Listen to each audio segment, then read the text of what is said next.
People don't realize how powerful these limiting beliefs are, but that if we can address it at the root cause, we have the ability over time to remove them.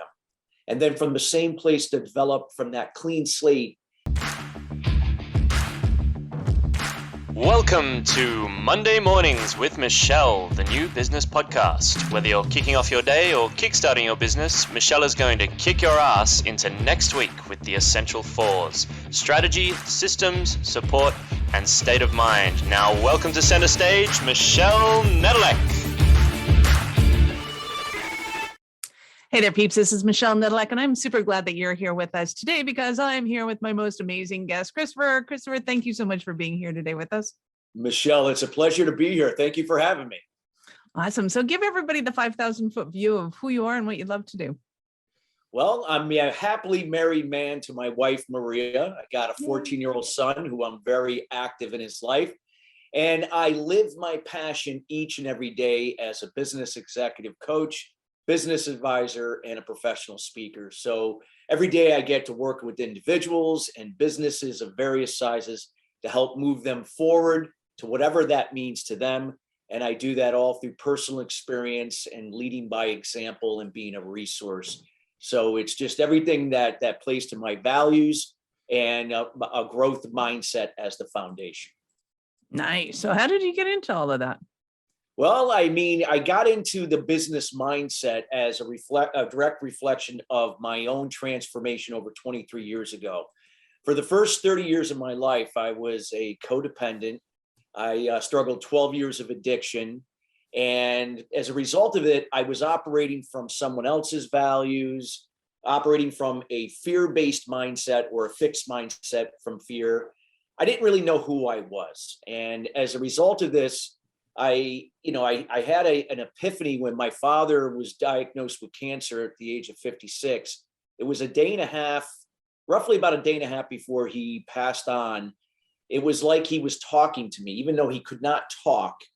It was like he was still talking in a different way. And see, my limiting beliefs that affected my confidence and self-esteem growing up all went back to my father. I didn't have a relationship with my father. We didn't have this connection.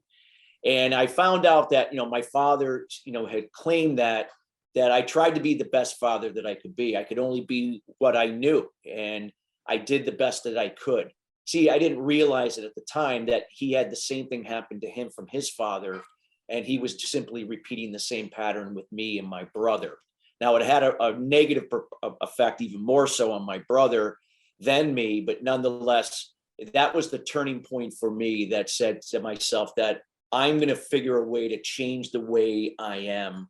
No matter what has happened to me, it's up to me now to make these changes.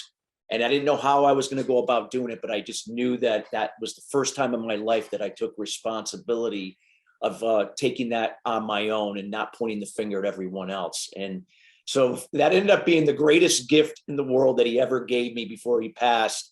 And it changed the quality of my life, because here, 23 years later, that turning point is what has helped me help thousands of people and businesses to help turn themselves around through that same process. Nice.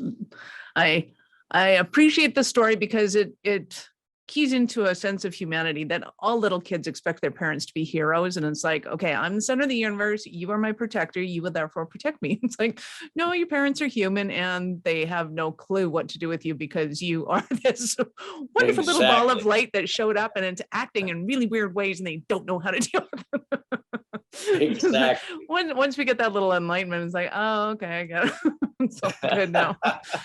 So how many people, though, do you think are still kind of in that? And I don't think it's an age thing that we go and like we hit that wall, that ceiling, and we go, oh, okay, I need to go and take some personal development and get over myself. Like how do you see that transitioning in business? And there's 20,000 questions in there, but take whatever. Absolutely. Well, limiting beliefs are so powerful. Again, they're subconscious. They're formed during our child development years, and they impact so many things that we do in our lives and our business. They impact our self-esteem, our confidence, our communication to ourselves and how we communicate to other people. A lot of times people tend to be more passive or pleasers and enablers, or they could be aggressive, or a combination thereof of passive aggressive.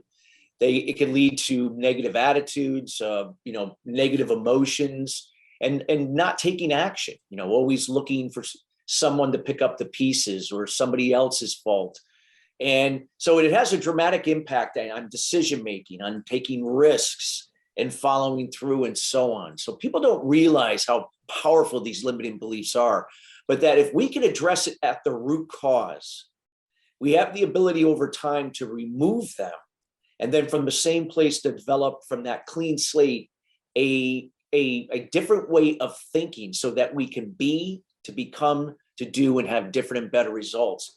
And it's from that different way of thinking, what I like to call a growth mindset or mental toughness, that we could shift away from the past and the future, from fear into the present moment. We have the ability to operate within the solution rather than manage the problem. It's unfortunate that most people manage the problem in their lives and just put a Band-Aid on things. Same with companies, just kind of managing the problem and not getting to the root cause of what's really getting in the way. So I'm a big advocate getting to the root cause, and then from that place, developing a solution that will allow you to move forward through adversity and to embrace those challenges, so that you can learn how to focus on what you can only control, and that is your communication to yourself and others, your behavior, your attitude, your emotions to situations, and your course of action. That's it. Nice. You are preaching to the choir, and I love it. I did a course one time on what if your mother ran your company, and everybody's like, "Oh, she couldn't run my company. She couldn't do this." When it comes to your mindset, her habits are alive and well in you. And Yeah. so look at that list of why mom couldn't run the company, and how many of those are still sticking around in your head. And it was like, oh That's my so God. true. Okay, I got some work to do. It's awesome. So talk to me about your modality. How do you bring people into that awareness that, wow, just because your salespeople aren't doing their job, it really comes back to me? So yeah, and that's a great question, is that again, it always starts with the way we think. I mean, you could go through every sales training there is, but if you're not thinking from the right way of thinking, you're just going to continue to keep doing what you're doing, just getting in your way.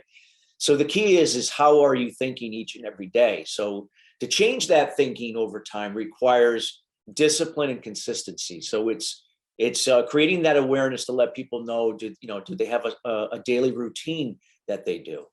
That could start with meditation, journaling.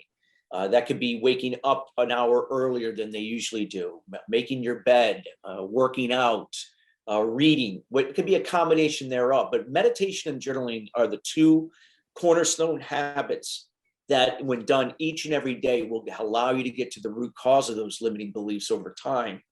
And then from that same place to release them, that you can then begin to adopt, better ways of thinking in terms of how you address, life, how you address problems and challenges, and embrace that adversity and to move forward. Oh, so how do you recommend that people journal? Because I know some people, they wake up in the morning and everything is full of light and optimism and butterflies. And by, 6:05, Yeah. and it starts to go downhill from there. So what are you telling them, or what are you asking them to journal about? So what I do is, when they meditate in the morning and they and then they journal soon after, they can journal anytime throughout the day. I mean, it's up to them. But the journaling they do right after the first meditation, there's no intention. So what I mean is that there's no intent. You're not going in there with an intention, I'm going to write this. You're just going to write whatever comes to mind. Right. So you might write down one word, you might write down a sentence, a paragraph, 5 paragraphs. You might write something that makes no sense. You might not write anything at all. But nonetheless, there's no intention. You're just writing whatever comes to mind, because you're allowing that subconscious mindset to reveal to the conscious mindset what is there, what's coming up, what's surfacing. Now, if you decide you want to have some intention with journaling later, like maybe a separate journaling session, that's different. But with the journaling for following a meditation, no intention, preferably early in the morning. Very cool. And to what end? What is, in your mind, the purpose of that if there's no intention? So the intention is that in time that you'll get to the root cause of your limiting beliefs. Now, that's how I found out what my need for validation. I had this strong need for validation because I didn't get it growing up from my father. So I always sought it out in other people. So I became I was a codependent. I was a pleaser and an enabler. I was very aggressive. I could put a lot of high demands onto people. So I was passive aggressive, and it was very confusing to people. I had a really difficult time maintaining relationships, especially personal ones, in my life during the first 30 years. And that was something that I had to dramatically change. And that was a result of getting to the root cause of my limiting beliefs. And that was the need for validation, because I didn't get it from my father. Cool. So in this process of kind of doing a bit of meditation and then journaling anything that comes to mind or doesn't, then after a while you start to notice patterns, or yeah, these things started to come up, and just certain things with my father, certain things that I would do, and then I began to see, like, wow, it's like I feel like I'm seeking the approval of people. Like, that's like, it just sort of kind of came to me, and I'm like, wow. And then I heard this word validation, and I'm like, what is that? And then I said, oh, there it goes. Then it made sense. And and I didn't realize it at the time. So I knew I had to do something about it, that I didn't require any validation from anyone, that I could do that for myself. I didn't require that from someone else to make that happen. So that took some time, but over time, when I was able to move through that, that's where it just dramatically changed everything in the way I approached life and business, and made decisions, and communicated in a more higher effective way than I have done in the past. nice. So do you prefer in the process of your coaching, are you looking at kind of a free flow of what's coming up for people in a given day and what's important to them? Or do you have kind of a template of, okay, does this describe you? Does this describe you? Does this describe you? And the one that pops up is, okay, we're going to nail that one. Yeah, exactly. I mean, certain people are going to have certain things that come up. So when I'm doing this with when I do this with people, like, we do it at a more, I wouldn't say at a surface level, but a little bit more, so they can understand it. Because again, we can't do a deep dive with everybody. It'd be, why you're not doing therapy and group sessions in corporate offices? Sounds like a terrible idea. Yeah, but it would be a little too much. But what we do is that we get them to kind of like think in a different way, and just to recognize that thinking. And so just writing down whatever is resonating with them, and then just sharing that information, and then eventually coming to the conclusion of what could be getting in their way, what's affecting their self-esteem, their confidence, so they begin to see what's getting in their way, so that they can begin to kind of remove those beliefs. Nice. I love that. So what kind of companies do you love to work with? Which ones are your favorites? Oh God, I can work with a lot of different companies, but I work with CPA firms, dental offices, physician offices, small to mid-sized companies. So I just like, again, people that are open-minded to change, people that are open-minded to know that there is something that can be, that in time, that if you're willing to commit to a process to improve, it makes changes over time. Those are the people I enjoy working with, that we can make a big difference. So it's not something, if they're looking for something, to change overnight in a week, that's not going to happen. But, in time, absolutely. And those where I have the best results with. Nice. Is there a precipice or a turning point that you found to when people become willing to look at themselves as opposed to the org chart and blaming others?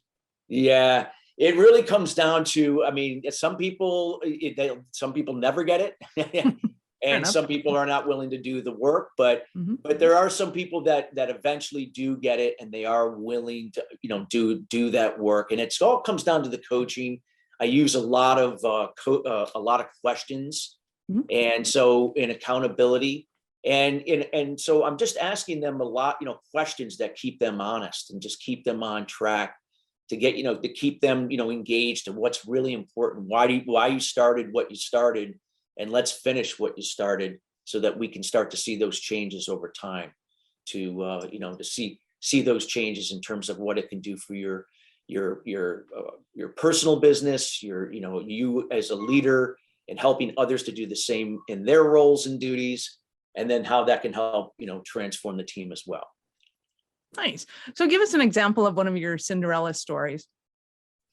So an example would be, there's quite a few of them, but I had a gentleman that was a VP of a company, and he had some personal struggles. We had some addiction. There was some struggles in his marriage and his relationships with other people. And this all went back to his own limiting beliefs. He was also, again, adopted, so he was dealing with that. So we had to work through all these things and how all these things that were having a negative impact on his not only his confidence level, but his relationships with himself and other people, how he communicated with other people, that he wasn't communicating in a clear, concise, specific way like he thought he was, and that he wasn't really listening to relate and understand. He was listening to respond. So we were able to work with him, and he was very open from day one. And he did a lot of work. We worked together for almost 2 years, and he did tremendous work. And he was able to really make a huge change and a huge shift in the way he thinks over time. So where he is today compared to 2 years ago is night and day. So it's phenomenal. And it's had a dramatic impact, not only on his personal life, but also on the people that work for him. And so these are the things that can have a ripple effect upon people that you work with. Love that. So what are some of the stumbling blocks that somebody might be having right now? And they're thinking, oh my God, Christopher, I need you so badly right now. Well, the stumbling blocks are just that they feel like that people aren't really hearing them. They feel stuck. They feel frustrated. They feel angry. They feel stressed. They feel like it's not good enough. And just all of the above. These are just telltale signs that there are limiting beliefs getting in the way, and that they just in their minds think that there's something else that's causing all this. But that in essence is what is happening behind the scenes. So it's really getting deep to the root cause of that, and then finding a way to remove that at the individual level. And then also when I work with organizations as a whole, we do this together, and how we can remove those bottlenecks and become better communicators, more active listeners, leading by example, and so on. Awesome. So I know our listeners are feeling that way right now. How do they begin their journey with you? Well, the best way to learn about me is you can always check me out on my website at christophersalem.com. You can also follow me on LinkedIn. I post all the time around business mindset. I've also written an international best-selling book in the area called Master Your Inner Critic, Resolve the Root Cause, Create Prosperity. I also co-wrote a book with Jack Canfield, Mastering the Art of Success, the latest edition. And so these are just some areas that will kind of shed insight into that area. So to get familiar, and I just love to connect with people and get to know you and what you're working on and what's making you tick and what could be better. Nice. So if somebody has a corporate setting, say they have a whole team of people and they're like, okay, we're not going to go into therapy in the middle of the group. But no, yeah. And I don't advocate and don't advocate that ever. It's not therapy. It's all coaching. Yeah. I know. Yeah. I get it. So how would you approach, say, a company of 20 people or a team of 20 people that they want to go and work with you? What's kind of those stepping stones? I mean, obviously they're still going to go to your website and they're still going to go and check out what you got going on. But what are some of the kind of fun things that you've done with teams in the past that help them to gel better? Well, we do a lot. First of all, we do a lot of awareness sessions, and we do a lot of, in those awareness sessions, we have a lot of interactivity. So this way they get bought into what we're working on and what we're striving for. They begin to see firsthand some of the things that are getting in their own way, what they could get better at. They begin to get an idea of things, how things could be better. And that's where we start when we work with managers, when we work with their staff. And then we begin to work together and finding ways that we can make those subtle improvements. And then they begin to see through their KPIs, how that communication has gotten better. It's more specific, clear, and concise. They understand each other's role and duties better, that people are more accountable, They have better team agreements, and they're communicating that each and every day. And there just seems to be more follow through and people taking action and not pointing the finger at each other like that when we started. So these are some of the things that I work with companies, but we start with awareness. We have activities that are highly engaging to get people involved, to start to see the evidence of how this is interfering and the evidence of how this can get better, so that now they get plugged in and they're ready to do the work to make those changes over time. So we have different assessments, we do different types of things that will help them to move them forward towards seeing the results. Fine. And it's been my experience that people love to do self-assessments no matter what. They just want to know more about themselves. It almost feels like they're the Wizard of Oz and they're hiding from themselves. They just want to know what's behind that curtain. And it's super fun. That is awesome. Well, thank you for that. I have to ask you this. At what point in life did you know that you were a special kind of crazy enough to think that you could become an entrepreneur? Well, I've pretty much known all of my life. Even though I did work for corporations for the first 10 years, and then I represented companies from the outside as a consultant. It's something in my blood. My father was an entrepreneur as well, except my father didn't have that mindset that I have. And that's why I'm a firm believer his limiting beliefs, took his life at the age of 56 through cancer because of just not emotionally sound. But I was given that gift that I was able to recoup that. And this is what I attribute to my success today. It is the foundation of everything. My growth mindset, mental toughness, core values is what I operate from as my foundation each and every day, and how I show up to be the example and be a resource for others. Nice. I love that. So thank you so much for your time today. I appreciate it. I know how valuable it is. Any last words for our peeps? I would just say that I'd like to leave with a statement that really has a profound effect if you utilize it each and every day. Give without expectation, receive without resistance. When you give without expectation from empathy and kindness, that is interdependent behavior and communication. You're being an example and being a resource for others to do for themselves. You're not pleasing and enabling and doing for other people. So, make sure you have boundaries, but give without expectation. And when it comes back, from wherever it comes back, you receive without resistance. There's no resistance. And that is what keeps that cycle of prosperity flowing each and every day. And no matter what adversity you're going through, when you practice that, and live that statement and operate your business from that statement each and every day, just miraculous things happen. Wonderful. Words to live by. Peeps, this is Michelle Nedelec. Thank you for being with us here today. Be sure to subscribe to the show on your favorite podcast app so that I can help you scale your business. We love having you here. Thank you for listening to our show. I'm all about being a resource center for entrepreneurs to give them the information and the support that they need to make it in business. As such, the notes for this show can be found at our website at awarenessstrategies.com/blog. Be sure to subscribe, give us a rating. I like 5 stars personally, and share with your friends.